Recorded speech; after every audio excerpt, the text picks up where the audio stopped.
For this lesson, I'd like to discuss solving a linear equation. That means to find a number that when plugged in place of all of the x's, it makes the left side equal the right, and we call this number a solution. So in example 1, we have a linear equation, 4x minus 1 is equal to 2 plus x. Linear meaning that all of the exponents on the variables are at most 1. So I want to see if x equals negative 2 is a solution to this equation. And I'm going to check this by directly plugging it in. So let's see. We have 4 times negative 2 minus 1. Is that equal to 2 plus negative 2? So on the left side we get, okay, this is negative 8 minus 1. And on the right, that is 0. This is not going to be true. Negative 9 is not equal to 0, so no, negative 2 is not a solution to this linear equation. But we could try different values. There's nothing wrong with guessing and checking, just plugging in numbers until you find one that works.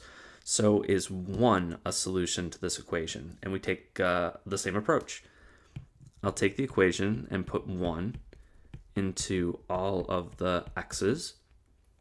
On the left we have, okay, it's just 4 minus 1, and okay, on the right that's 3. 3 is equal to 3, and this is true. This means that the value x equals 1 is a solution, but x equals negative 2 was not.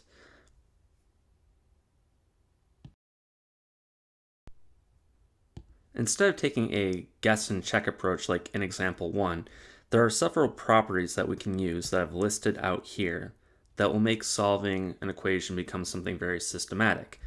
That is, if you know that two things are equal, this first statement says that if you add the same thing to both sides, you get equality as well.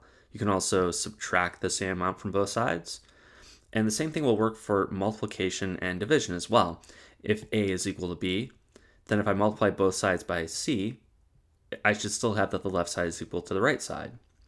Maybe I'll just add one extra note here that I'm going to assume that C can't be 0, since division by 0 is undefined. So I want to try using some of these properties and look at, here in example 2, the same linear equation from example 1.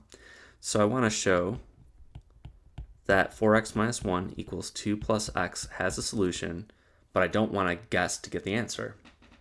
So what I'll do is, the ultimate goal is to get all of the x's on one side of the equation and all of the numbers on the other side. So I would start by looking at, let's say this minus 1 on the left.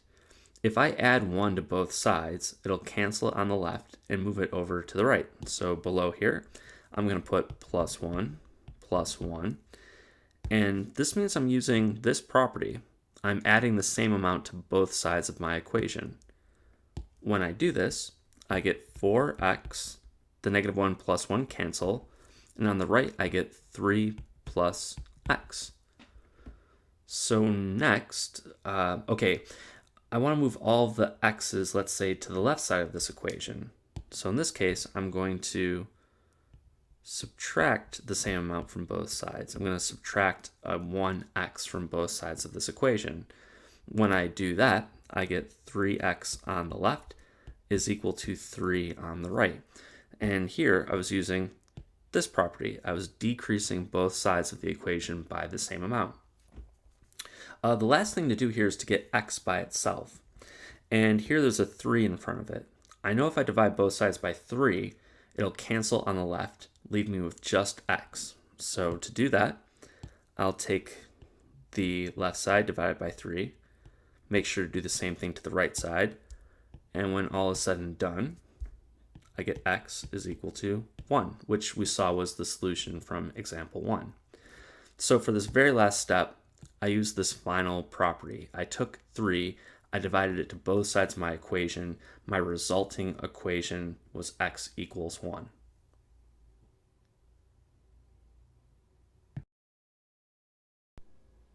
And for the last example, example 3 here, all I want to do is solve this linear equation for x. So I'll use all of the properties that I used in example 2, but just being careful to follow the correct order of operation.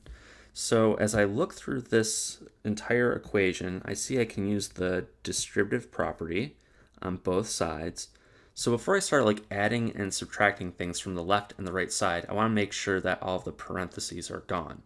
So if I first distribute the -2 on the left, I get -2x, and it's going to be plus 14. Then I have a plus 4x that I haven't done anything to. And here I've multiplied out the left side. On the right, if I distribute the 3, I get 3x minus 30. And I'll look through the left and the right side before I move ahead, maybe try to make both sides as simple looking as possible. And I'm noticing that on the left, I have a -2x and a positive 4x. I'm going to combine that because those are like terms. Those combine to give me 2x, and then I have the 14 that's left over. On the right, 3x and 30 are not like terms, so I have to leave it as 3x minus 30. And let's see.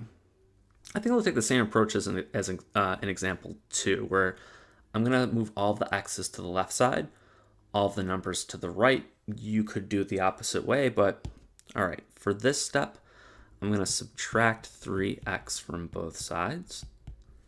On the left, I have 2 minus 3. That's a -1x, which I'll just write as -x.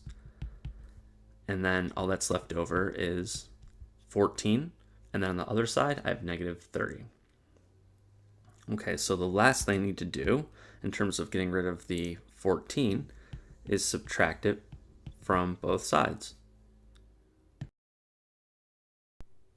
And when I subtract that, on the left, I'm left with -x. On the right, I get -44.